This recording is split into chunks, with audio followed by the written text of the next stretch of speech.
দিনটা ছিল শ্রাবণ মাসের প্রথম সোমবার। তো সকাল সকাল স্নান টান করে নতুন ড্রেস পরে এখানে করে নিয়েছিলাম আমি স্কিন কেয়ার।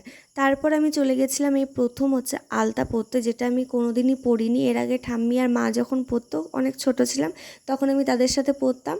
তো আর আমি খুব একটা কোনোদিনই আলতা পরতাম না। তো ও আমাকে শিবরাত্রির সময়তে পরিয়ে দিয়েছিল, ওটাই লাস্ট। তো আজকে তো আমি নিজে নিজে একা একা পরে নিচ্ছিলাম যেমনই হোক।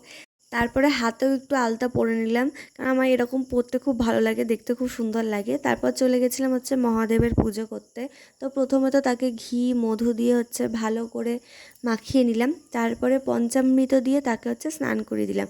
সাথে নন্দীকেও ঘি মধু মাখিয়ে পঞ্চামৃত দিয়ে স্নান করিয়ে নিলাম। তারপর ভালো করে মুছে তাকে তার জায়গায় স্থাপন করলাম। তারপরে আমি একে একে দিয়ে দিলাম আকন্দ ফুলের মালা, তারপর চন্দন, তারপর বেলপাতা। আমি ধোত্রা ফুল পাইনি আর ফলটাও পাইনি। তো আমি কিন্তু অত নিয়ম জানি না। আমি ভীষণ ছোট থেকে মহাদেবের পুজো করি, মাধ্যমিক দেওয়ার পরেই।